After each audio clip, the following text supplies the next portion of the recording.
As the clocks have changed and the weather is improving, I thought I would do a walk today outside of London, but somewhere that is still just on the tube map, Maidenhead, where you can change for the Marlow branch.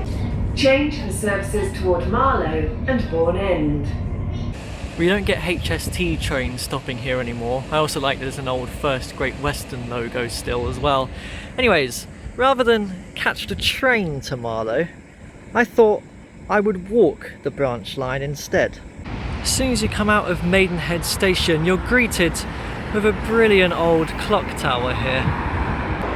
So before I head into the town of Maidenhead, I've just crossed over Grenfell Park to come and have a look at the original terminus station of the branch line.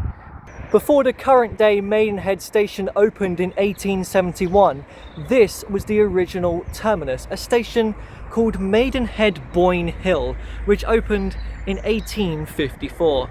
To reach the town centre, I'm going to take a little walk across Kidwell's Park. So there is a little river that splits into two and cuts straight through Maidenhead town centre.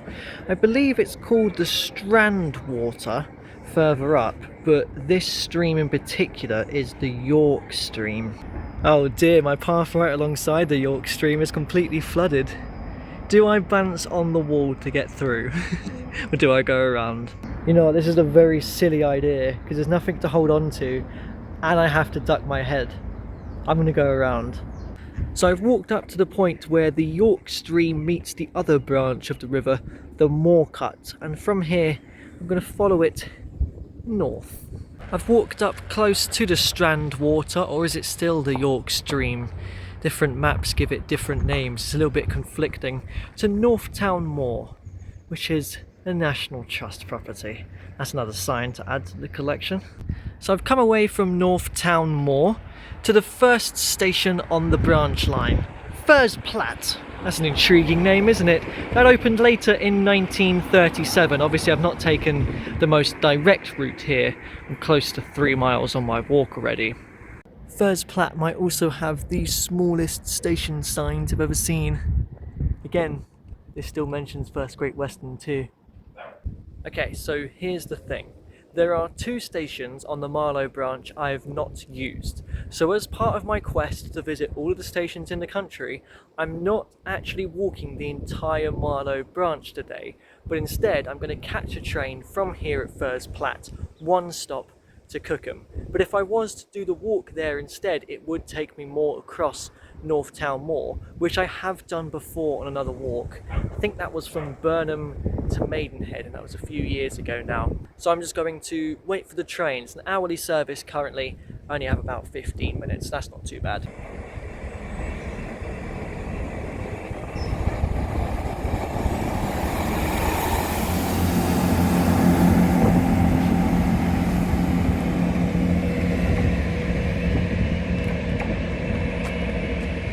So Cookham is one of the original stations on the line from 1854, and when it first opened it would have had a second platform here, which is still kind of visible.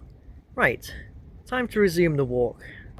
So by catching the train I've essentially missed out the moorland, and you can tell that because there's another National Trust sign here for Cookham Moor. We've moved on up from Northtown Moor to Cookham Moor. So I'm crossing back over the Strand Water. I do remember the village green here at Cookham on that Burnham to Maidenhead walk, so yeah, I didn't really miss out anything that I haven't done before between Furze Platt and here. I will say it is very nice to be doing a rural walk after so many urban ones throughout the winter months in London.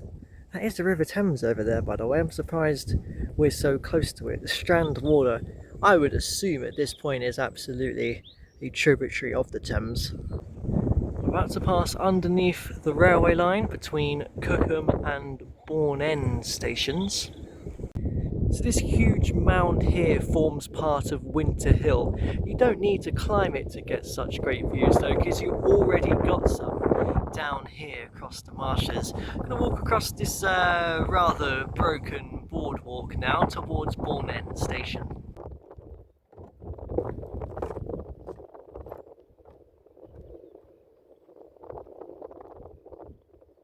yeah, this is known as Cock Marsh, by the way. Yes, that is the actual name. It's very nice to walk across though.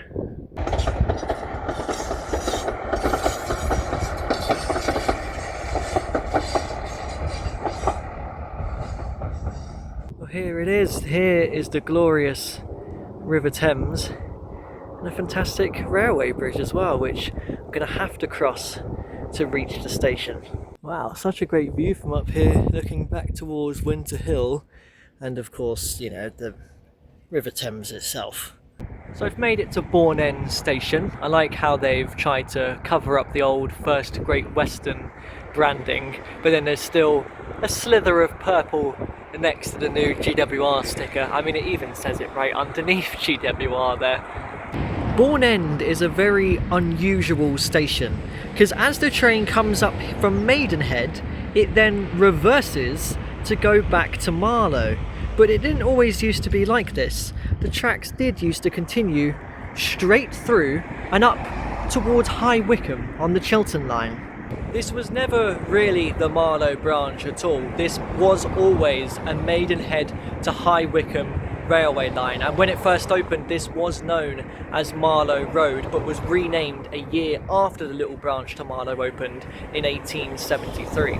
There was a period of time in 2021 where I seemingly always ended up here at Bourne End, as I did 3 other walks in this area. This is a great area to do walking anyways, but it was mainly because back then I didn't have a huge selection of walks to choose from. I would pick certain areas and come up with a few in each area, so when I looked through my list of walks, it was a very limited supply, so I ended up always just going to the same areas again and again. It doesn't help that the River Thames is also here, so I both started a walk here and ended a walk here along the River Thames. A section from here to Windsor and a section from Henley to here at Bourne End. But from Marlow, I didn't actually follow the Thames. I actually went up onto Winter Hill instead, and the other walk I did was from High Wycombe to Beaconsfield. I came down to the Thames, Bourne End station, and then along the old railway line towards Woburn Green. So what I'm going to do today, now that I'm back here, is actually do that Thames section all the way to Marlow, because I guess it's technically a small bit of it I've not done before. Oh, I can spot an old Network South East logo in the closed ticket hall here. Here we go across the single track Marlow branch to reach the Thames itself now.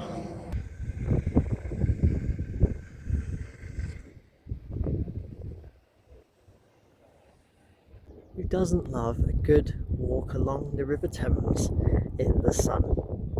Looking out towards Winter Hill over on that side as well. This is great. Although I said I'm walking the River Thames now, admittedly I've come away from it to come and visit Spade Oak Lake here, but I'm glad I did, because this is really pretty. Gentle, glowing, calming waters. It's really nice. Getting to visit places like this today really excites me for the summer months ahead, just because we've got endless possibilities of places like this to visit away from London.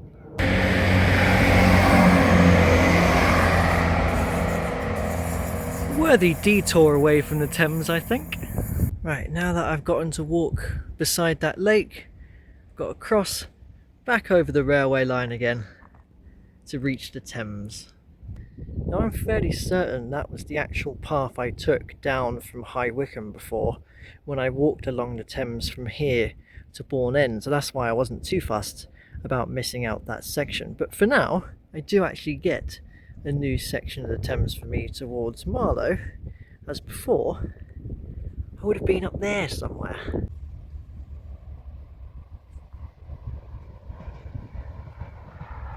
This is such a delightful path to take right beside the River Thames. I'm glad I'm finally getting the chance to do this section through to Marlow. The houses along here are nuts. They're so huge and tucked up on the hills as well, beside the banks of the Thames. This might be one of the most impressive little sections of the River Thames, actually. I mean, come on. that one literally is just a castle. I'm starting to come in towards Marlow now, as evident by the busy road that I'm going to have to pass under. Although we've just had that busy road that I've passed underneath, Marlow is actually a really nice riverside town. I have done a couple of walks around here before. As I mentioned back at Bourne End, I seem to have done a lot of walks out on the western stretch of the Elizabeth line and some of the Thames Valley branch lines, which you get up to Henley and Marlow and Windsor. It's a really nice place to come and do some walks. The crown jewel for me when it comes to Marlow is its bridge that opened in 1832, spanning across the River Thames itself here. I'm really pleased that I've walked the River Thames from Bourne End to Marlow, because that ticks off a little segment which I hadn't done before. I've now walked all of the Thames path up to Henley. I'm missing a section between Henley and Reading, and I've done a section between Reading and Goring, and past that point the only part of the Thames I've walked is a small bit from Oxford up to Godstow Abbey. I guess all that remains now that I've made it to Marlow is to head up towards the railway station, the end of the branch line. So the Marlow branch is a curious little railway line. When it first opened in 1873 under the name of Great Marlow, it was renamed in 1899, there was an idea to extend it through to Henley-on-Thames, which would have been nice to have the two little branch railways of the Thames Valley to connect. Because you had the more mainline railway between Maidenhead and High Wycombe, the small branch between Bourne End and Marlow was done by just a little shuttle train that ran back and forth, almost like it was doing the donkey work, hence the pub name. The station was resited in 1962, hence why it's a little bit further away from the road here. It's a great information plaque with some old photos, such as the little donkey train itself. So the Marlow donkey service between Marlow and Bourne End is still in use today. There's an hourly service on this line, but during the peak it becomes half hourly, because what they do is the Maidenhead to Marlow train becomes a Maidenhead to Bourne End train, and there's an additional service just between Bourne End and Marlow. So if you want to go the entire route, you do actually have to change between the two platforms at Bourne End, which I'm going to have to do. But hey, that is the entire Marlow branch walked, almost, kind of. But at least I visited all of the stations too. We are now approaching Bourne End, the final stop on our journey. On behalf of the on-train crew, thank you for travelling with Great Western Railway. So I'm back at Bourne End and you can see how it works. Everyone gets off the Marlow train, walks around and gets the Maidenhead train. Everyone will get off this Maidenhead train and walk around and get the Marlow train.